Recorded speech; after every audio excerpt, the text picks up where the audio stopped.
संजय सिंह जी ग्वालियर से। जय श्री राधे जी राधे राधे महाराज जी। महाराज जी, मनुष्य की आयु निर्धारण में उसके कर्म कितने सहायक होते हैं?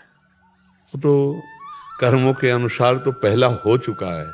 अब अगर कोई महत अपराध बन जाए तो उसकी भी हानि हो जाएगी। साधु अवज्ञा तुरंत भवानी, कर कल्याण अखिल ज्ञानी। जैसे आयु है 80 वर्ष, अब इसके बाद उसने ऐसे महत अपराध कर दिए जो उसके सुकृत नष्ट हो गए हैं। अब उसकी आयु नष्ट होकर के वो फिर अल्प आयु में नष्ट हो जाएगा पक्का।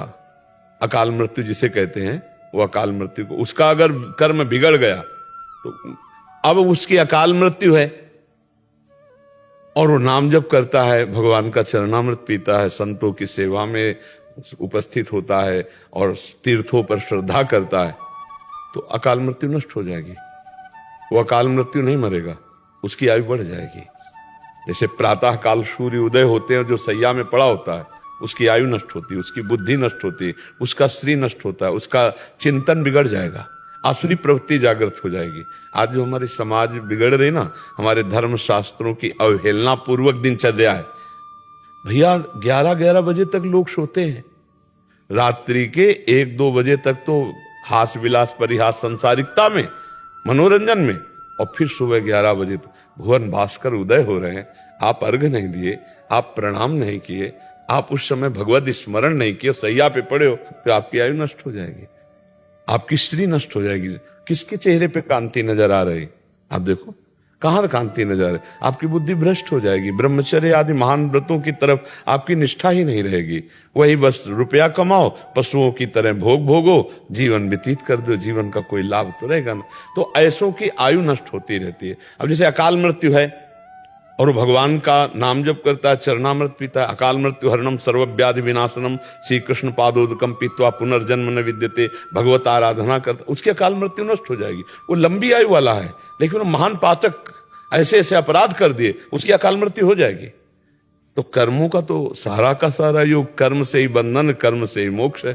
कर्म से ही शुभ कर्म करे तो सुख है, अशुभ कर्म करे तो दुख है। कर्म का तो बहुत बड़ा रोल है, बहुत बड़ा योग। कोई भी बिना कर्म किए एक क्षण भी नहीं रह सकता, एक क्षण भी कोई कर्म किए बिना नहीं रह सकता। नींद में भी कर्म होते हैं, मूर्छा में भी कर्म होते हैं। अगर क्रिया ना होती तो मूर्छा जागृत ही नहीं होती, अगर नींद में क्रिया ना होती तो परिपक्व नहीं होती।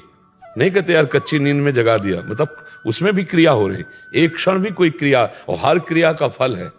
अब वो क्रिया शास्त्र सम्मत है तो शुभ है, शास्त्र विरुद्ध है तो अशुभ है, भगवद अर्पित है तो शुभ अशुभ दोनों खत्म होकर जीवन मुक्त हो जाएगा। अगर ज्ञान के द्वारा कर्ता भाव रहित है तो जीवन मुक्त हो जाएगा। कर्मों का तो बहुत बड़ा योग है। आप समझ पाए हमारी बात को? संपूर्ण आयु, शुद्ध आयु 80 वर्ष मान लो उसकी आए, और उसने घोर पापाचरण किए तो जल्दी मर जाएगा, और उसकी जल्दी अकाल मृत्यु है। लेकिन उसने अच्छे आचरण किए तो अकाल मृत्यु को काट देगा, आगे बढ़ जाएगा।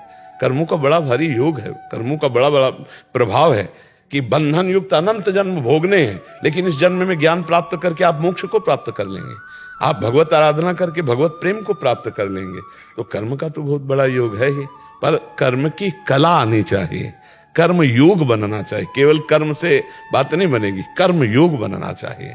जो निष्काम भाव से भगवत प्रीत्यर्थ कर्म किया जाता है, उसमें सामर्थ्य होती है शुभ अशुभ का नाश करके भगवत प्राप्ति कराने की। तो हमें लगता है अच्छे कर्म किए जाएं और भगवत अर्पित कर्म किए जाएं। अगर ज्ञान मार्ग का पथिक है तो दृष्टा भाव साक्षी भाव से रहे, अपने को कर्ता भोक्ता भाव ना देखे, तो सारे कर्म जो है अकर्म हो जाते हैं और वो भगवत प्राप्त महापुरुष हो जाता है। शायद आप हमारी बात को समझ पा रहे हैं।